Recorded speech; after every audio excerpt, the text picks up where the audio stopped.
सब बच्चे मेरे साथ बोलिए जय हिंद जय हिंद। देखो बच्चों, हम लोग आ गए हैं अगले वीडियो में और इस वीडियो में हम लोग पढ़ेंगे कि तीन वेक्टर को आखिर कैसे मल्टीप्लाई किया जाए।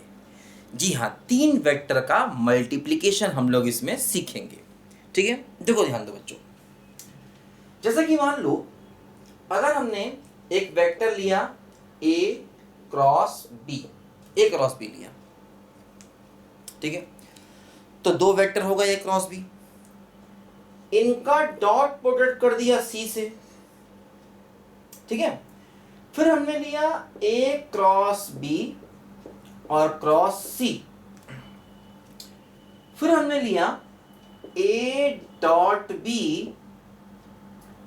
और डॉट c, फिर हमने लिया a dot b cross c और फिर हमने लिया a cross b dot c। देखो जरा समझो बात को ध्यान से। देखो जैसे इसको देखो, a क्रॉस b क्या होता है? एक वेक्टर होता है, वेक्टर। तो उस वेक्टर को किसी दूसरे वेक्टर से डॉट करेंगे और कर सकते हैं क्योंकि ये एक वेक्टर है। वेक्टर और वेक्टर का डॉट पॉसिबल है, लेकिन जब वेक्टर वेक्टर का डॉट करेंगे तो वैल्यू क्या आएगी? स्केलर। तो इसलिए इसको कहा जाता है स्केलर ट्रिपल प्रोडक्ट, क्योंकि इसका रिजल्ट बेटा स्केलर आएगा। इसका रिजल्ट कैसा आएगा? स्केलर। क्योंकि देखो a क्रॉस b एक वेक्टर है, वेक्टर को वेक्टर से डॉट कर सकते हैं, लेकिन आंसर क्या आएगा? स्केलर। देखो इसको देखो, a क्रॉस b क्या एक वेक्टर है, वेक्टर को वेक्टर से क्रॉस कर सकते हैं, लेकिन फिर से रिजल्ट क्या आएगा? वेक्टर। इसलिए इसको कह सकते हैं vector triple product. Vector triple product, क्योंकि देखो वेक्टर को वेक्टर से क्रॉस कर सकते हैं। यहां समझो, a डॉट b एक स्केलर है, स्केलर और वेक्टर के बीच में डॉट नहीं लगा सकते, मतलब इसको लिखना ही गलत है, इसको नहीं लिख सकते। क्योंकि देखो a डॉट b एक स्केलर है, स्केलर और वेक्टर के बीच में आप डॉट नहीं लगा सकते। मैंने बताया था डॉट या क्रॉस केवल दो वेक्टर के ही बीच लग सकते हैं। तो a डॉट b एक स्केलर है, स्केलर वेक्टर के बीच में डॉट नहीं लगेगा, तो लिखना गलत है। इसको देखो, a डॉट b क्या है बोलो? एक स्केलर है, स्केलर और वेक्टर के बीच में आप क्रॉस नहीं लगा सकते, इसको भी लिखना गलत है ना? क्योंकि a डॉट b एक वेक्टर है, वेक्टर और वेक्टर के a डॉट b एक स्केलर है, स्केलर वेक्टर के बीच में क्रॉस नहीं लगेगा। यहां भी देखो b डॉट c एक स्केलर है, स्केलर वेक्टर के बीच में क्रॉस नहीं लगेगा। तो मतलब इनमें केवल ये दो ही पॉसिबिलिटी हैं, बाकी कोई पॉसिबिलिटी नहीं है। तीन वेक्टर को आपस में मल्टीप्लाई करने की केवल देखो ये दो ही पॉसिबिलिटी हैं, बाकी सारी पॉसिबिलिटीज खत्म हैं। तो जिनमें से एक की वैल्यू स्केलर आती है, इसलिए इसको कहते हैं स्केलर ट्रिपल प्रोडक्ट, और एक की वैल्यू वेक्टर आती है, इसलिए इसको कहेंगे वेक्टर ट्रिपल प्रोडक्ट। तो मतलब वेक्टर अगर तीन हैं तो तीन वेक्टर को मल्टीप्लाई करने के ये दो तरीके होते हैं। ठीक है, तो एक हो गया स्केलर ट्रिपल प्रोडक्ट, ठीक है, एसटीपी, और एक हो गया वीटीपी, वेक्टर ट्रिपल प्रोडक्ट। तो ये दो तरीकों से हम तीन वेक्टर को मल्टीप्लाई कर सकते हैं। तो बारी बारी से इनको हम समझते हैं। पहले समझेंगे स्केलर ट्रिपल प्रोडक्ट को, फिर समझेंगे वेक्टर ट्रिपल प्रोडक्ट को। ठीक है बच्चों, लिखो इस बात को।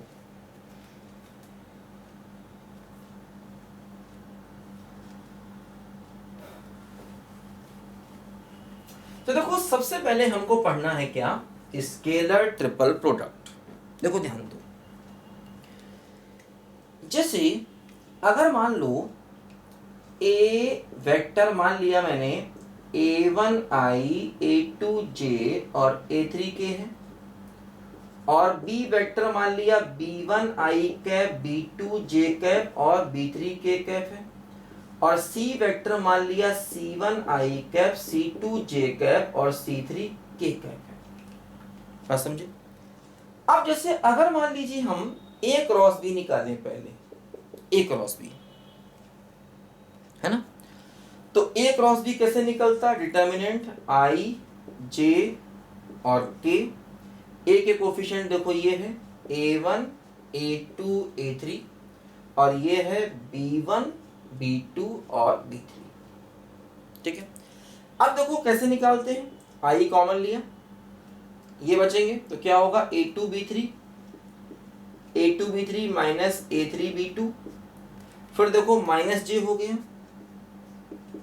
ठीक है, साथ में क्या हो गया A1 B3 और A3 B1, तो A1 B3 minus A3 B1 और प्लस देखो K हो गया और साथ में क्या हो गया A1 B2 minus B1 A2, A1 B2 minus B1 A2। अच्छा अब देखो, अगर हम A cross B co dot करते हैं C से डॉट प्रोडक्ट लें, तो देखो ये हमारा A क्रॉस B है, इसका डॉट प्रोडक्ट लेना है C से।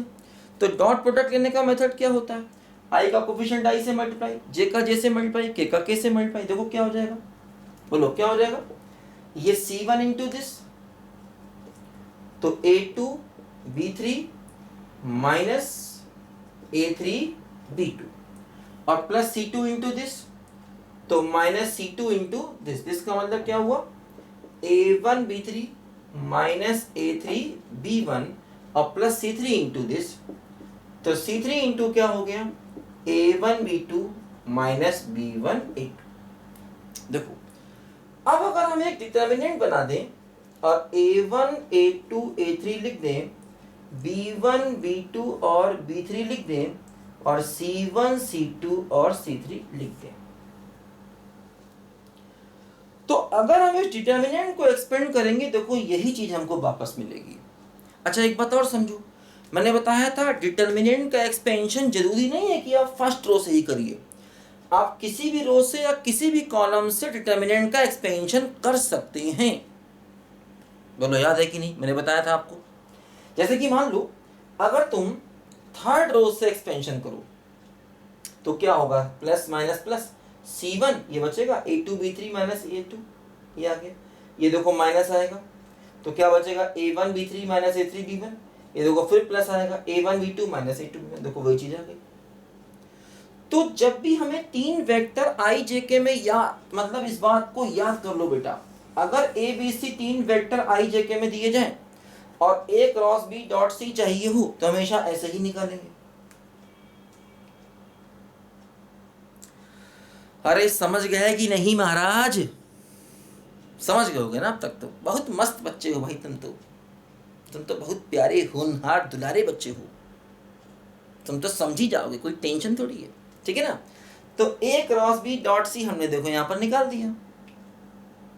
अच्छा एक बात और समझो, मतलब जब भी हमें A cross B dot C चाहिए होगा तो हमेशा डिटर्मिनेंट को बनाएंगे और इसका आंसर हमेशा स्केलर आएगा, क्योंकि देखो इसमें ना तो I है ना J है ना K है, इसका आंसर हमेशा ही स्केलर आएगा। A क्रॉस B निकालना होता है तो फर्स्ट रो में I J K आता है, फिर A1 A2 A3 B1 B2 B3 आता है।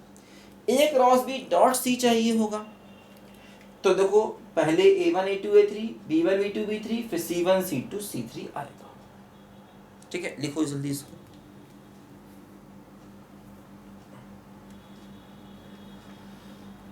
राही मनवा दुख की चिंता क्यों सताती है, दुख तो अपना साथी है, सुख है एक छांव धरती आती है जाती है, दुख तो अपना साथी है, दूर है मंजिल दूर सही, प्यार हमारा क्या कम है, हम राह तेरे कोई।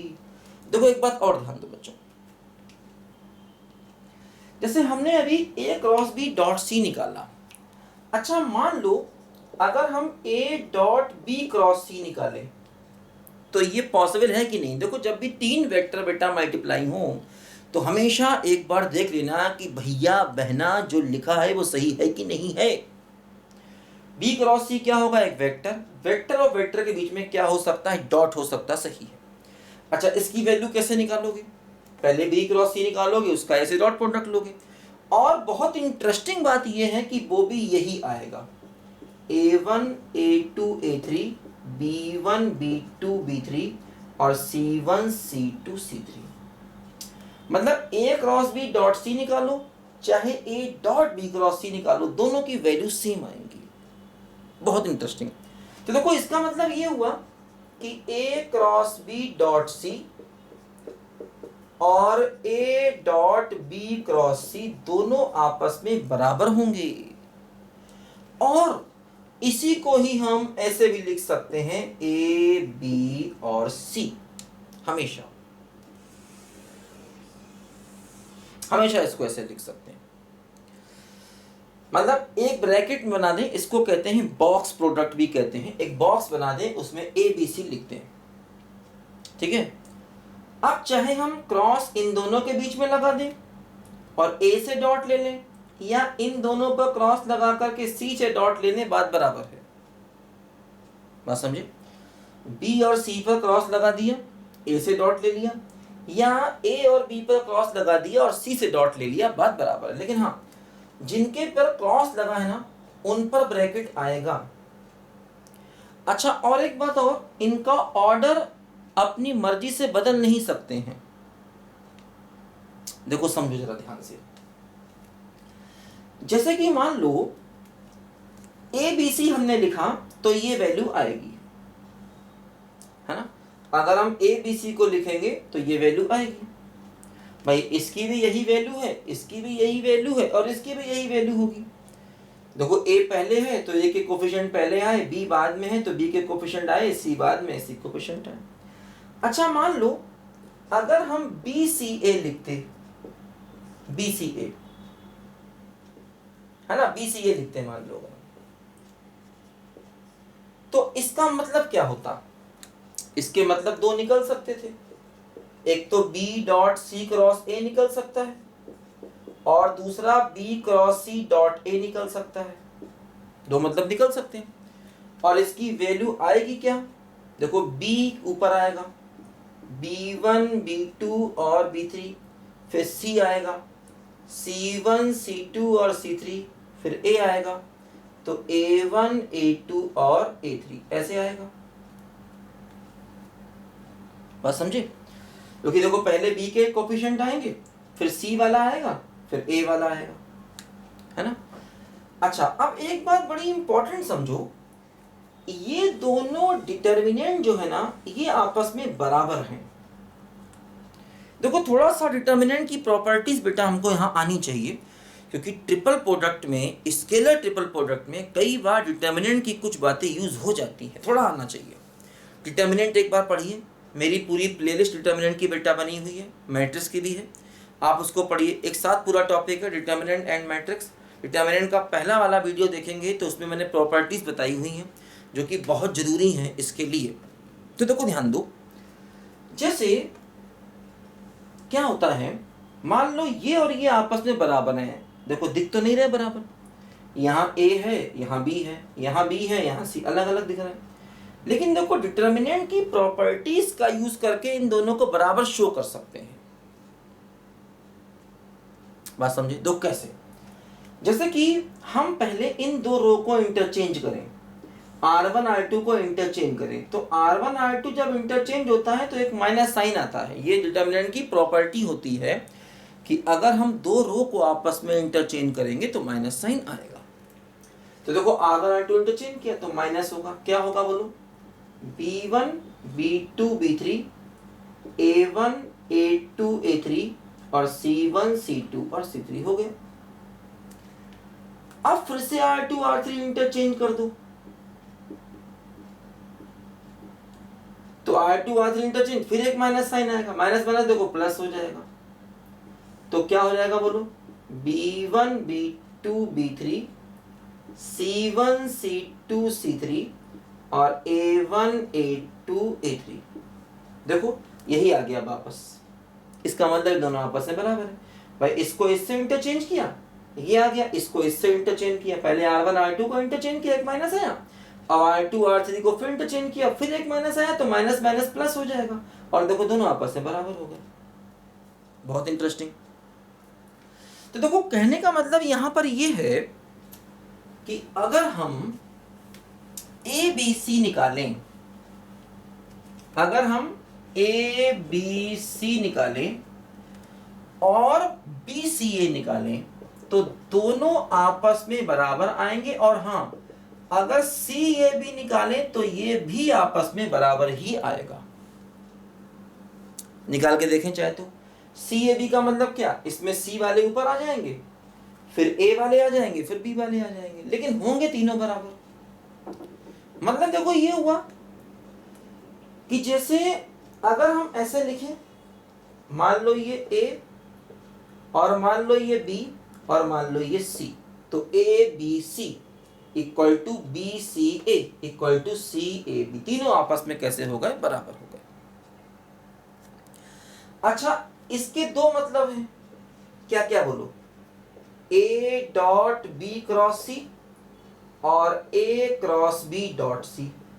अच्छा इसके भी दो मतलब हैं, B dot C cross A और B cross C dot A, और इसके भी दो मतलब हैं, C dot A cross B और C cross A dot B.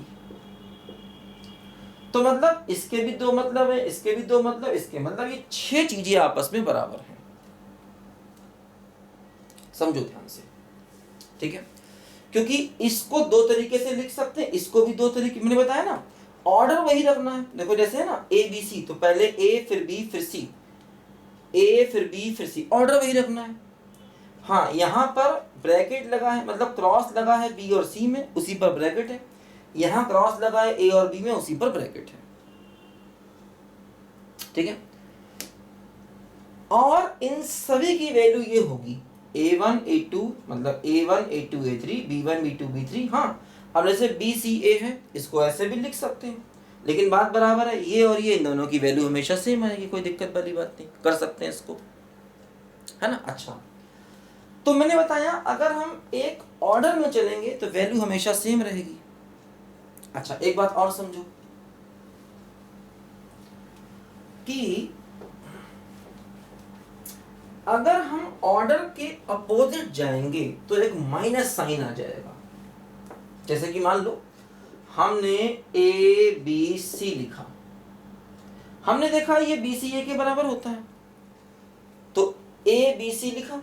अच्छा अगर मान लो ए सी बी लिखना चाहें, ए सी बी लिखना चाहेंगे तो एक माइनस साइन लगाना पड़ेगा। देखो ऑर्डर अगर बदलेगा तो एक माइनस साइन लगाना पड़ेगा, बात समझे भाई। देखो एबीसी की वैल्यू क्या होती है,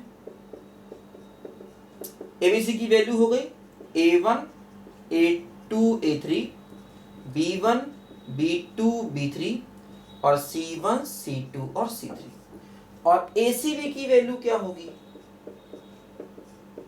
determinant a1 a2 a3, c1 c2 c3 और b1 b2 और b3। अब देखो ये दोनों आपस में निगेटिव हैं, उसकी वजह क्या है, अगर हम b और c को इंटरचेंज कर दें तो ये मिल जाएगा और आगे माइनस साइन लग जाएगा। भाई दो रो को अगर हम इंटरचेंज कर दें तो इससे यहां पर पहुंच जाएंगे और आगे माइनस साइन लग जाएगा, इसलिए ऐसा है। तो अगर हम एक ऑर्डर में चलेंगे, देखो जैसे A B C, B C A B, देखो सब बराबर, ऑर्डर के अपोजिट गए, जैसे ए सी बी लिखना चाहा तो माइनस आ गया, सी बी ए लिखेंगे देखो फिर माइनस आ जाएगा। अगर मान लो सी बी ए लिखेंगे फिर माइनस आएगा, देखो बी ए सी लिखेंगे फिर माइनस आएगा, समझे। सी बी ए लिखेंगे फिर माइनस, बी ए सी लिखेंगे देखो फिर माइनस आएगा, समझे। तो ये बात हमें हमेशा ध्यान रखनी है, सबसे पहली बात तो ये, ठीक है। अच्छा अब देखो जैसे हमने देखा था कोई डॉट प्रोडक्ट वर्क को रिप्रेजेंट करता है, क्रॉस प्रोडक्ट जो है वो अपना मोमेंट को रिप्रेजेंट करता है, और क्रॉस प्रोडक्ट से हम area of triangle, area of parallelogram भी निकाल सकते हैं। बिल्कुल उसी प्रकार जो स्केलर ट्रिपल प्रोडक्ट है ये पैरेललोपाइप्ड के वॉल्यूम को रिप्रेजेंट करता है। देखो इसको लिखो जरा पहले ध्यान से, देखो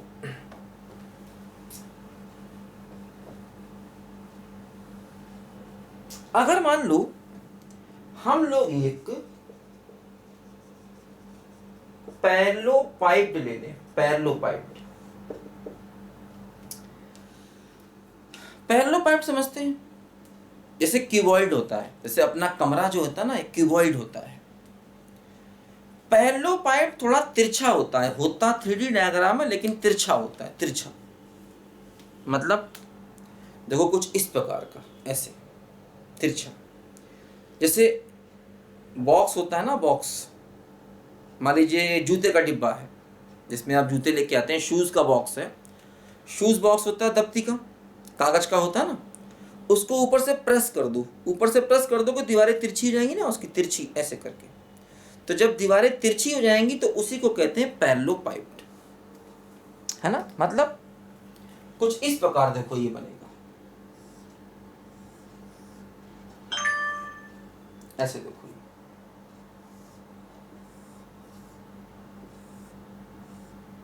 ये होता है हमारा पैरेललोपाइप्ड।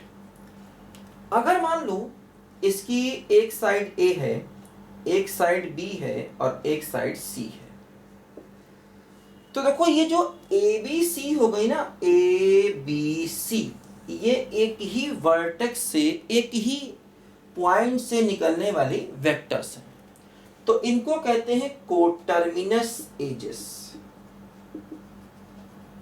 कोटर्मिनस एजेस मतलब जो एक ही पॉइंट से निकलती हैं। तो ये जो पैरेललोपाइप्ड है, इसका वॉल्यूम अगर निकालना चाहेंगे तो ये वॉल्यूम हो जाएगा स्केलर ट्रिपल प्रोडक्ट ABC।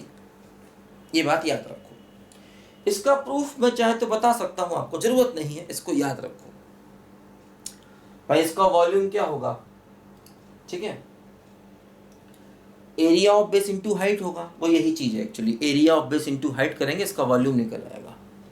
तो जरूरत नहीं है प्रूफ की, टाइम खराब होगा, कोई हमसे कभी नहीं पूछेगा, ना IIT में और ना ही 12th क्लास में।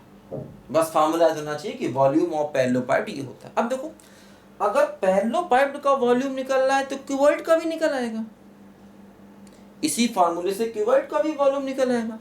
बस ये है कि क्यूबॉइड में ABC आपस में परपेंडिकुलर होंगे, जैसे इसमें ABC जरूरी नहीं कि आपस में परपेंडिकुलर हो, है ना। जो ABC होंगे वो आपस में कैसे होंगे, परपेंडिकुलर, किसमें, क्यूबॉइड में।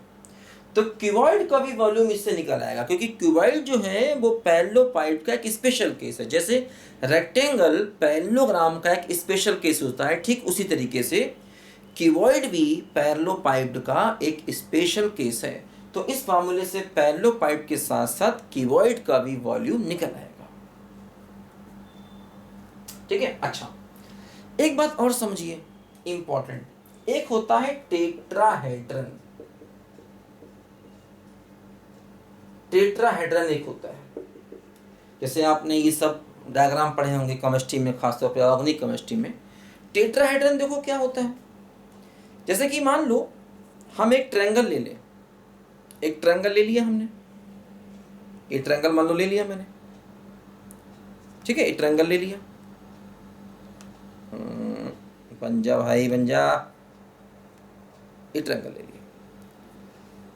एक पॉइंट हम, जैसे ये ट्रायंगल जो है ना एक प्लेन में है, ये ट्रायंगल एक प्लेन में है, अब एक पॉइंट हम कहीं ऊपर ले लें और इन सबको मिला दें, तो जो डायग्राम बनेगा उसको कहते हैं टेट्राहेड्रन। मतलब 3 पॉइंट एक प्लेन में है, चौथा पॉइंट उस प्लेन से बाहर है। सोचो, तो ये पॉइंट है, इससे इसको मिलाया, इसको मिलाया, इसको मिलाया, तो टेट्राहेड्रन बन गया। तो सोचो टेट्राहेड्रन में कितने फेसेस हुए, एक तो बेस हुआ, एक फेस ये, एक फेस ये, एक 4 फेस होगा टेट्राहेड्रन। देखो इस तरीके से, ये A, B और C मान लो एक प्लेन में है, और O पॉइंट मान लो यहां पर कहीं है ऊपर। O को A से मिला दो, B से मिला दो और C से मिला दो, ऐसे। तो ये बन जाता है क्या बोलो, टेट्राहेड्रन।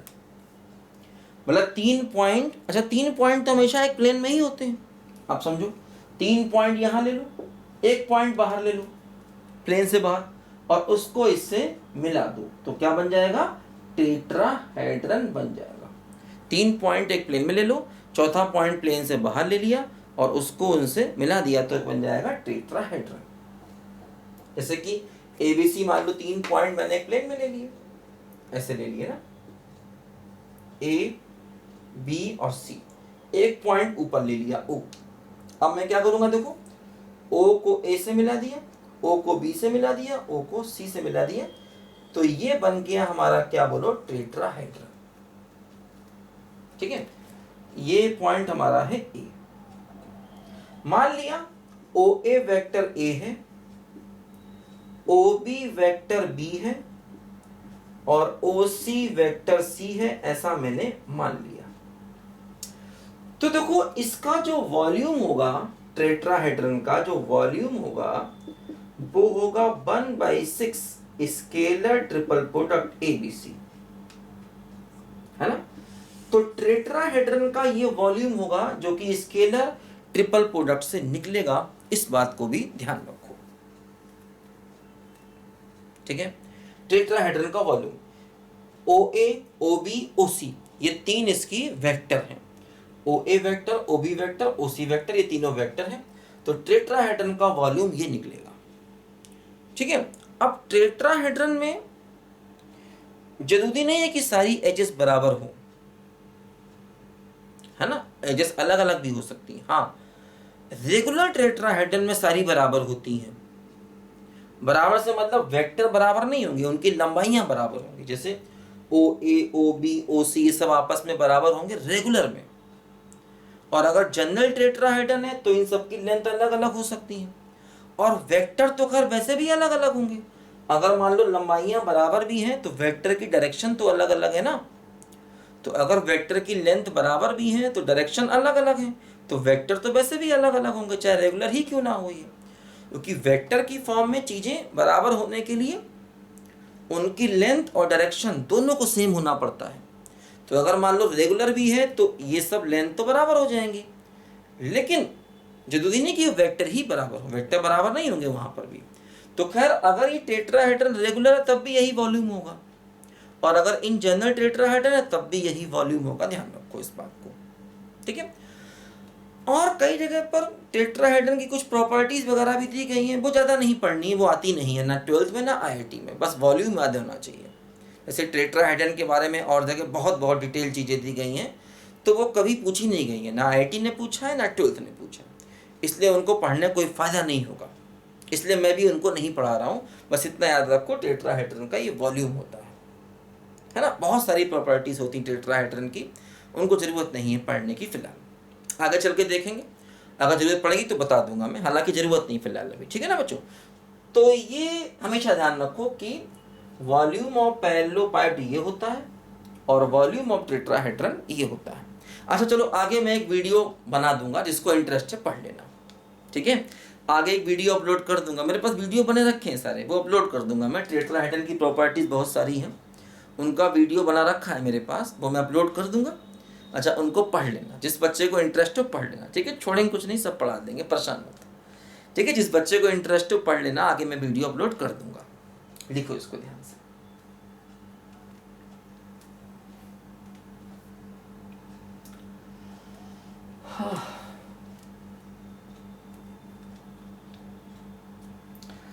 लिखो बच्चों, लिखो लिखो, थोड़ा पानी वानी पी लें यार जरा।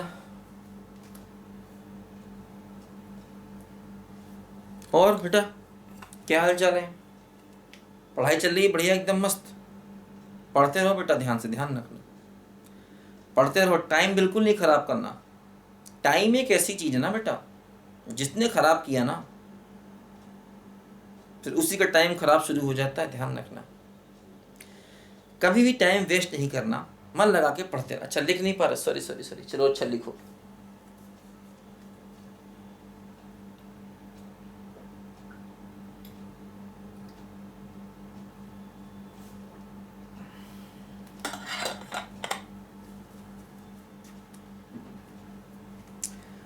ठीक है, लिखो जल्दी। देखो अच्छा एक और बात समझो यहां से,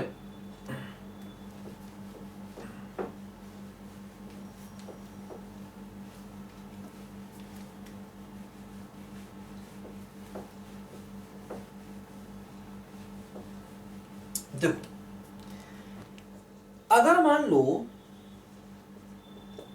ए बी सी कोप्लेनर हो जाए, कोप्लेनर, देखो ये बात मैं तुमको पहले ही बता चुका हूं, मैंने एक अलग से वीडियो बनाया था कोप्लेनरिटी का वीडियो, जिसमें मैंने बताया था वेक्टर कब कोप्लेनर होंगे, 4 पॉइंट्स कब कोप्लेनर होंगे, सब मैंने सिखाया था। तो वहां पर भी ये कॉन्सेप्ट मैंने बताया था, और मैंने उसमें बताया था कि आगे डिटेल से पढ़ाएंगे। देखो अगर ये तीनों कोप्लेनर हो जाएंगे तो इसका मतलब तीनों एक प्लेन में आ जाएंगे। जब तीनों एक प्लेन में आ जाएंगे तो पैरेललोपाइप्ड बन नहीं पाएगा, इसलिए उसका वॉल्यूम 0 हो जाएगा। तो ऐसे केस में क्या होगा कि वॉल्यूम ऑफ पैरेललोपाइप्ड हो जाएगा 0, यानी कि scalar triple product A B C 0 हो जाएगा। अगर तीनों वेक्टर एक प्लेन में आ गए तो पैरेललोपाइप्ड का वॉल्यूम 0 हो जाएगा, मतलब स्केलर ट्रिपल प्रोडक्ट उनका 0 हो जाएगा। ये बात मैं पहले भी आपको समझा चुका हूं, याद रखो इसको हमेशा, ठीक है। अच्छा एक बात और समझो, ऐसे भी समझ सकते हो, क्योंकि स्केलर ट्रिपल प्रोडक्ट देखो ये होता है determinant a1 a2 a3 b1 b2 और b3 c1 c2 और c3, है ना, डिटर्मिनेंट की फॉर्म में होता है ये। अगर मान लो मैं इसकी वैल्यू निकालूं a b की, a b दोनों को मैं सेम कर दूं तो इसकी वैल्यू 0 हो जाएगी। बोलो, क्योंकि डिटर्मिनेंट में अगर ए ले लिया ना तो 2 रो सेम हो जाएंगी, 2 रो सेम होते ही वैल्यू 0 हो गई। कोई भी 2 रो सेम हो, मान लो अगर हम ए बी बी निकालेंगे तब भी वैल्यू 0 होगी। अगर मान लो मैं ए बी ए निकालूंगा तब भी वैल्यू 0 होगी, क्योंकि अगर कोई भी 2 रो सेम हो गई तो डिटर्मिनेंट की वैल्यू क्या हो जाती है 0। भाई ए सेम कर दिया तो यहाँ भी a1 a2 a3 और यहाँ पर भी a1 a2 a3 हो जाएगा, क्योंकि अगर ए सेम कर देंगे दोनों सेम हो जाएंगे, सेम होते ही वैल्यू 0 हो जाएगी डिटर्मिनेंट की, ठीक है। अच्छा एक बात और समझो, जैसे कि मान लो 3 वेक्टर हैं ए बी सी, उनमें से 2 वेक्टर मान लो कोलिनियर हो गए, मान लो 2 वेक्टर पैरेलल हो गए कोलिनियर, तो तीसरा वेक्टर कहीं भी होगा, है ना, तब भी ये कोप्लेनर हो जाएंगे।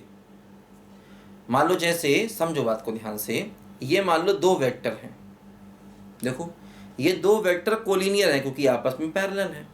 अब मान लो तीसरा वेक्टर ये है, तो मैंने बताया था बेटा वेक्टर फ्री होते हैं, इनको ट्रांसलेट कर सकते हैं। देखो इनको ट्रांसलेट करके आप यहाँ ले आए, अब यहाँ ले आए तो देखो क्या होगा, ये तीनों एक ही प्लेन में देखो आ जाएंगे।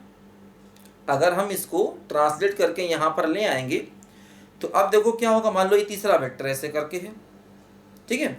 तो अब हम अगर इसको ट्रांसलेट करके देखो एक प्लेन में चाहे तो ला सकते हैं, देखो ये हो गया, इसको भी ट्रांसलेट कर दो, देखो ये ऐसे आ गया, देखो तीनों एक प्लेन में आ गए। ये जो प्लेन होगा ना ये वाला प्लेन, इस प्लेन से तीनों पास कर जाएंगे। मतलब अगर 3 वेक्टर में देखो तीनों प्लेन में आ गए ना, अगर 3 वेक्टर हैं उनमें से कोई भी 2 कोलिनियर हैं, मतलब पैरेलल हैं, जैसे कि मान लो ये 2 वेक्टर आपस में पैरेलल हैं और तीसरा वेक्टर ये है, तो अगर ये दोनों पैरेलल हैं तो देखो इसको हम उठा करके ऐसे ले आए, अब देखो तीनों एक प्लेन में आ गए। सोचो ये वाला प्लेन, तो अगर 3 में से कोई भी 2 वेक्टर कोलिनियर होंगे तब भी तीनों कोप्लेनर हो जाएंगे और उनका स्केलर ट्रिपल प्रोडक्ट 0 हो जाएगा। तो if out of 3 vectors A B C, out of 3 vectors A B C, any 2 are collinear, कोई भी 2 अगर कोलिनियर हैं, देन दे आर कोप्लेनर, तब वो कोप्लेनर हो जाएंगे।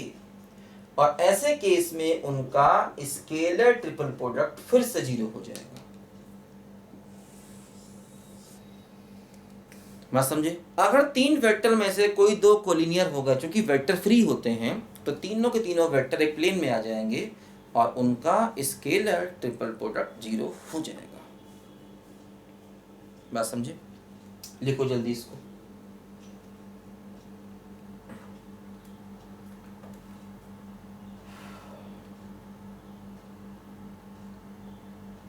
देखो अब एक बात जरा बच्चे इंपॉर्टेंट और समझो।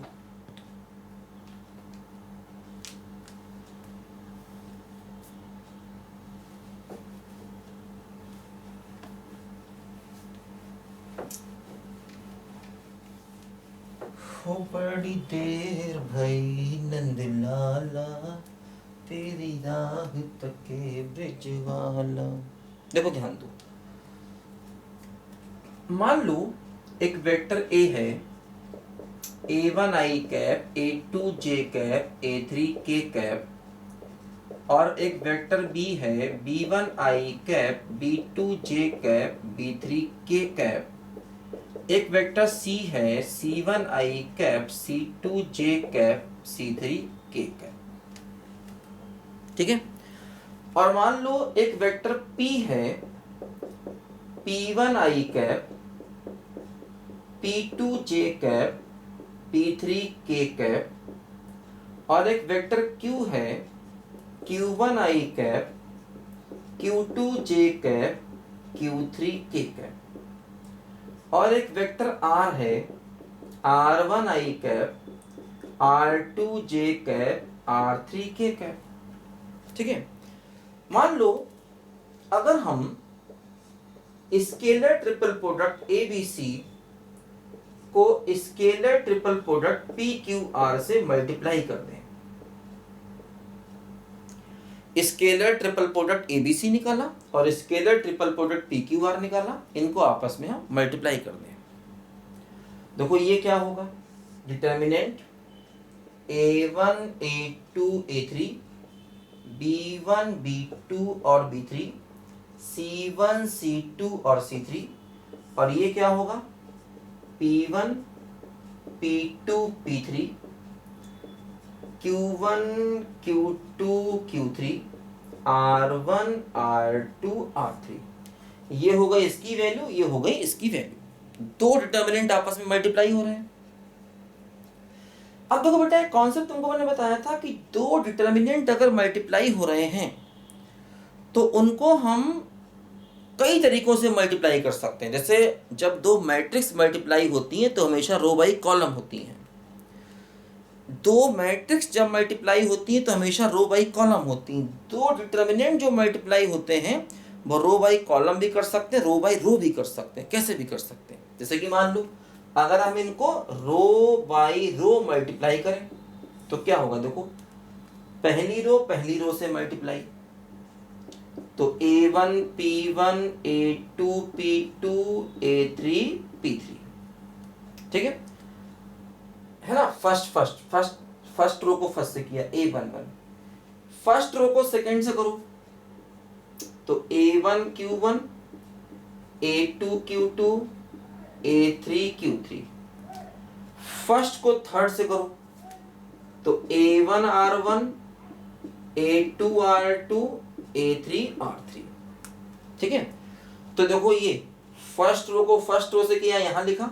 फर्स्ट रो को सेकंड रो से किया, यहां लिखा। फर्स्ट रो को थर्ड रो से किया, यहां लिखा। ये मैं आपको बता चुका हूं डिटर्मिनेंट में। डिटर्मिनेंट की एक प्रॉपर्टी थी कि दो डिटर्मिनेंट को ऐसे मल्टीप्लाई कर सकते हैं। अच्छा, अब देखो सेकंड को फर्स्ट से करो तो B1 P1, B2 P2 और B3 P3। सेकंड को सेकंड से करो तो B1 Q1, B2 Q2 और B3 Q3। सेकंड को थर्ड से करो तो B1 R1, B2 R2 और B3 R3। अब देखो थर्ड को फर्स्ट से करो तो C1 P1, C2 P2, C3 P3, और इसको करो C1 Q1, C2 Q2, C3 Q3, और इसको थर्ड को थर्ड से करो C1R1 C2R2 C3R3। अब देखो ध्यान दो, जैसे ये जो आपने लिखा है ना, ये हो गया A डॉट पी, समझो A vector dot P vector, समझो A को P से डॉट प्रोडक्ट करोगे यही तो आएगा। अच्छा ये क्या हो गया, ये हो गया A डॉट Q, और ये क्या हो गया, ये हो गया A डॉट R। ये देखो क्या हो गया, ये हो गया B डॉट P। इसी प्रकार देखो ये हो गया B dot Q, capital P है ये, ठीक है, कैपिटल P है, B डॉट Q, और ये हो गया B डॉट R। इसी प्रकार देखो ये हो गया C dot P, C dot Q और C डॉट R। देखो कहने का मतलब ये है कि अगर कभी दो स्केलर ट्रिपल प्रोडक्ट हो ABC PQR और उनको मल्टीप्लाई करना हो, तो आप ऐसे करके डिटर्मिनेंट बना के देखो, डायरेक्ट करिए A dot P, A dot Q और A dot R, B dot P, B dot Q और B dot R, C dot P, C dot Q और C डॉट R। तो ये बात हमेशा ध्यान रखना, ये बहुत इंपॉर्टेंट बात है बेटा, ये बहुत इंपॉर्टेंट बात है, बहुत इंपॉर्टेंट। कैसे आया, डिटर्मिनेंट की प्रॉपर्टी थी। असल में तुमको प्रॉपर्टी मैंने क्यों बताई, क्योंकि आईआईटी कई बार इनका यूज कर देता है, कई बार आईआईटी इनका यूज करके नया सवाल बना देता है, इसलिए तुमको मैंने बताई ये बात कि भाई कैसे आया, कहाँ से आया ये चीज। आईआईटी ने कई बार इनको यूज किया है, अभी हम लोग सवाल करेंगे तो ये बात हमको समझ में आएगी। इसको लिखो जरा बच्चों ध्यान से पहले।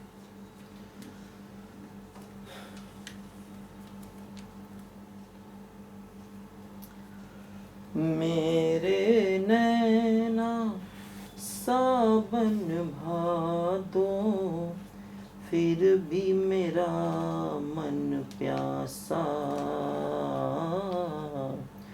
फिर भी मेरा मन प्यासा। देखो अब इसी से एक और इंपॉर्टेंट रिजल्ट निकलता है, देखो वही है जिसको आईआईटी कई बार यूज कर चुका है, इस रिजल्ट को, बहुत इंपॉर्टेंट है ये। देखो समझो, अगर कभी स्केलर ट्रिपल प्रोडक्ट का होल स्क्वायर है तो इसका मतलब हम लिख सकते हैं ABC इंटू ABC, ऐसे लिख सकते हैं। अब इसमें यही रिजल्ट लगा दूं तो क्या हो गया, देखो A dot A, A dot B, A dot C, फिर देखो B डॉट A,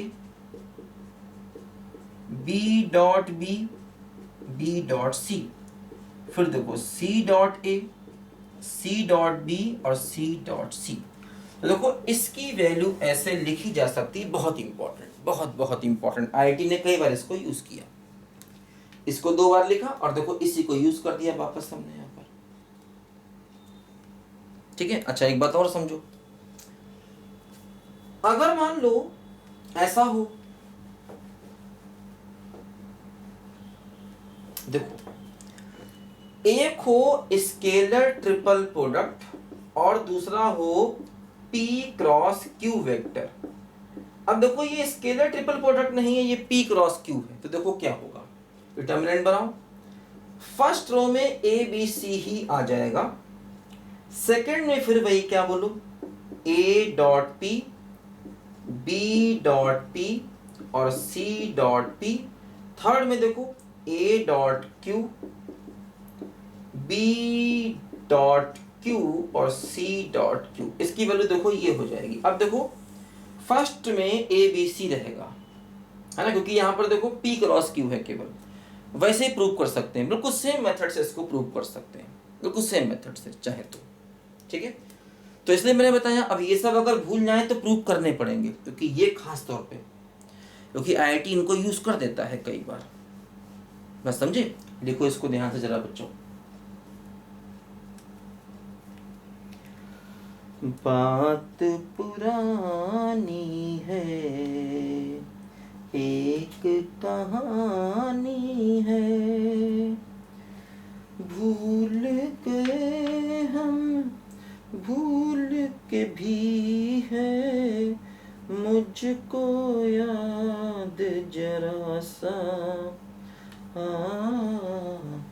फिर भी मेरा मन प्यासा, मेरे नैना सावन भादो। देखो, जैसे कि आईआईटी ने एक बार सवाल पूछा था, 2-3 बार पूछा इस प्रकार का सवाल कि if A B C are unit vectors and angle between A and B is 30 degree, angle between A and C is 60 degree, and angle between B and C is 90 degree। ये क्वेश्चन पूछा है team. और ABC क्या है बोलो? Unit vectors है, unit vectors. तो पूछा कि फाइंड वॉल्यूम ऑफ पैरेललोपाइड या find scalar triple product ABC, बात बराबर है। इसकी वैल्यू निकालनी है, मतलब वॉल्यूम ऑफ पैरेललोपाइड निकालना है। तो देखो बच्चों, यूनिट वेक्टर है तो इसीलिए मॉड A क्या होगा 1, मॉड B क्या होगा 1, मॉड C क्या होगा 1। जैसे कि अगर हमें A डॉट A चाहिए तो ये क्या होता है, मॉड A का स्क्वायर मतलब 1 हो जाएगा। मैंने बताया था A dot A mod A का स्क्वायर होता है। इसी प्रकार B dot B mod B का स्क्वायर होता है 1 हो जाएगा। C dot C mod C का स्क्वायर होता है 1 हो जाएगा। ठीक है। अच्छा, अब देखो A और B के बीच का एंगल π/6 है, तो जैसे A डॉट B निकल आएगा, क्या होगा बोलो? Mod A mod B cos π/6 है ना। A B के बीच का एंगल कितना है बोलो? π/6। तो मॉड A1 मॉड B1, तो 1 इंटू 1 इंटू √3/2, तो वैल्यू √3/2 आ गई। अच्छा, A C के बीच का एंगल π/3 है, तो A डॉट C क्या होगा? Mod A mod C cos π/3, तो 1 इंटू 1 cos 60 यानी कि 1/2, तो वैल्यू 1/2 हो गई। अच्छा, B डॉट C क्या होगा? 0 हो जाएगा, क्योंकि B C के बीच का एंगल 90 है। तो अगर B C के बीच का एंगल 90, तो B डॉट C क्या हो जाएगा? 0 हो जाएगा। अच्छा, अब देखो, इससे हम इस फार्मूले को लगा करके देखो, इससे क्या होगा? स्केलर ट्रिपल प्रोडक्ट का होल स्क्वायर आ जाएगा। ये देखो वैल्यू आ जाएगी। अब देखो A डॉट A कितना हो जाएगा? 1। A डॉट B कितना हो गया? √3/2। A डॉट C कितना हो गया? 1/2। अगला देखो B डॉट A। अच्छा, B डॉट A और A डॉट B बराबर होगा, यही A डॉट B है और यही क्या हो जाएगा? B डॉट A, वैल्यू √3/2 हो जाएगी। समझो, B डॉट B देखो फिर 1 हो जाएगा, B डॉट C देखो 0 हो जाएगा, C डॉट A देखो फिर 1/2 हो गया, C डॉट B देखो फिर 0 हो जाएगा, क्योंकि B dot C C dot B और C डॉट B बराबर होगा। C डॉट C देखो फिर 1 हो जाएगा। तो ये वैल्यू किसकी आ गई? स्केलर ट्रिपल प्रोडक्ट की होल स्क्वायर की। इसको एक्सपेंड कर लेंगे, डिटर्मिनेंट को एक्सपेंड कर लेंगे, है ना। देखो इसका एक्सपेंशन निकाल सकते हैं आसानी से, बोलो कर लोगे ना, तो इसकी वैल्यू आ जाएगी, तो उससे स्केलर ट्रिपल प्रोडक्ट भी आ जाएगा। हाँ, अब ये निगेटिव नहीं आना चाहिए भाई, अब अगर नेगेटिव आ गया तो ये क्वेश्चन गलत हो जाएगा, इसकी वैल्यू पॉजिटिव होनी चाहिए क्योंकि होल स्क्वायर है ना। तो अब डिटर्मिनेंट तो पॉजिटिव नेगेटिव कुछ भी आ सकता है। अब मैंने वैल्यू देते समय ध्यान नहीं दिया, तो ध्यान रखना इसकी वैल्यू डिटर्मिनेंट को एक्सपेंड कर लेते हैं। चलो अच्छा देखते हैं क्या आता है। 1 के साथ क्या आएगा बोलो, 1 माइनस 0 आएगा। इसके साथ क्या आएगा, माइनस रूट 3/2 के साथ देखो क्या आएगा, दिस माइनस 0 आ जाएगा। ठीक है, 1 के साथ आएगा 1 माइनस, ये माइनस हो गया। फिर देखो क्या हो गया, प्लस का 1/2, 0 माइनस दिस, देखो ये क्या हो गया, 1 हो गया, और ये हो गया 3/4, और ये माइनस का 1/4। अच्छा 0 ही आ गया, चलो खैर वैल्यू 0 आ गई, कोई बात नहीं। तो होल स्क्वायर की वैल्यू 0 आ गई, तो इसलिए इसकी वैल्यू भी 0 आ जाएगी, बाई चांस 0 ही आ गया। फिर चेक कर लेते हैं